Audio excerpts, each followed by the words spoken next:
മരണപ്പെട്ട സീരിയൽ നടന്മാരുടെ അവസാന TV സീരിയലുകൾ. വിഷ്ണു പ്രസാദ് 2025 മെയ് 2-നാണ് അദ്ദേഹം മരണപ്പെട്ടത്. സൂര്യ TVയിലെ കനൽപ്പൂവാണ് അവസാനമായി വിഷ്ണു അഭിനയിച്ച സീരിയൽ. ശരത് കുമാർ 2015 ഫെബ്രുവരി 26-ന് അദ്ദേഹം മരണപ്പെട്ടു. അവസാനമായി അഭിനയിച്ച സീരിയൽ ഏഷ്യാനെറ്റിലെ ചന്ദനമഴ. ശബരിനാഥ് മരണപ്പെട്ടത് 2020 സെപ്റ്റംബർ 17-നാണ്. അവസാനമായി ശബരി അഭിനയിച്ച സീരിയൽ ഏഷ്യാനെറ്റിലെ പാടാത്ത പൈങ്കിളി. ശ്രീനാഥ് മരണപ്പെട്ടത് 2010 ഏപ്രിൽ 23-ാം. അവസാനമായി അഭിനയിച്ച സീരിയൽ ഏഷ്യാനെറ്റിലെ എൻ്റെ മാനസപുത്രി. രമേശ് വലിയശാല മരണപ്പെട്ടത് 2021 സെപ്റ്റംബർ 11-ാം. അവസാനമായി അഭിനയിച്ച പരമ്പര പൗർണമി തിങ്കൾ.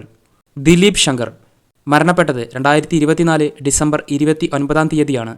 അദ്ദേഹം അവസാനമായി അഭിനയിച്ച സീരിയൽ ഫ്ലവേഴ്സ് TVയിലെ പഞ്ചാഗ്നി സീരിയലാണ്.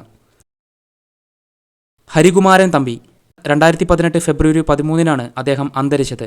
ഏഷ്യാനെറ്റിലെ കല്യാണി കളവാണി എന്ന സീരിയലാണ് അദ്ദേഹം അവസാനമായി അഭിനയിച്ചത്.